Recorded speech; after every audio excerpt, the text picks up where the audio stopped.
महाराष्ट्र की राजनीति में बड़ा फेरबदल हो रहा है। बहुत बड़ी उठापटक के रूप में इसे देखा जा सकता है।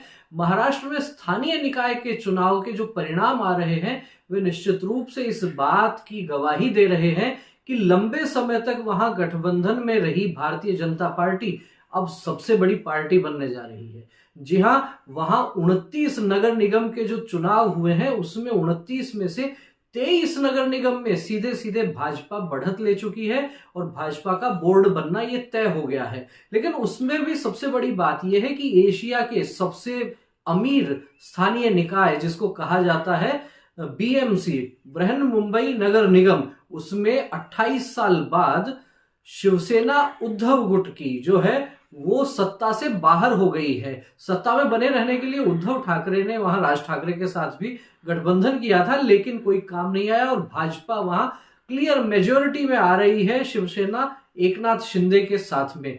अब बात करें कुल मिलाकर 29 नगर निगम की, तो 29 नगर निगम में जो 23 में भाजपा को बढ़त मिल रही है उसमें बताया जा रहा है कि 2869 कुल सीटें हैं, उनमें 2784 के नतीजे आ चुके हैं जब हम ये वीडियो शूट कर रहे हैं और 2784 में से भी 1372 सीटों पर अकेली भाजपा जीत रही है। दूसरे नंबर की बात करें तो एकनाथ शिंदे की शिवसेना है दूसरे नंबर पर, जो सहयोगी भी है 394 सीटों पर। कितना बड़ा अंतर है, 1372 सीटें भाजपा की और 394 सीटें शिवसेना की, एकनाथ शिंदे की। फिर तीसरे नंबर पर आती है कांग्रेस, 315 सीट।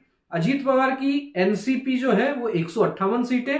उद्धव ठाकरे की यूबीटी, शिवसेना उद्धव ठाकरे जिसको कहा जाता है, 149 सीटें हैं। आप देख सकते हैं केवल 149 सीटें, 1372 के मुकाबले 149 सीटें। तो कहां भाजपा और कहां उद्धव ठाकरे की पार्टी। अपने आप समझ में आ गया है कि महाराष्ट्र की राजनीति में, जैसा मैं कह रहा था, बड़ा फेरबदल, बड़ी उठापटक इसी दृष्टि से कही जा सकती है कि जिस बीएमसी पर शिवसेना का कब्जा रहा करता था वहां पर भी यदि एकनाथ शिंदे की शिवसेना को और साथ में उद्धव गुट की शिवसेना को भी जोड़ लिया जाए तो भी भाजपा के आसपास वो नहीं आ पा रहे हैं। बड़े जो नगर निगम कहे जा सकते हैं महाराष्ट्र में, उनमें नागपुर, ठाणे, पुणे, नवी मुंबई, पिपरी चिंचवाड़ और नासिक, इनमें सब में भारतीय जनता पार्टी आगे है। तो कुल मिला के कहा जा सकता है कि मोदी लहर जो है अब वो महाराष्ट्र में भी प्रचंड तरीके से है और केवल विधानसभा लोकसभा में नहीं, स्थानीय निकाय में भी है।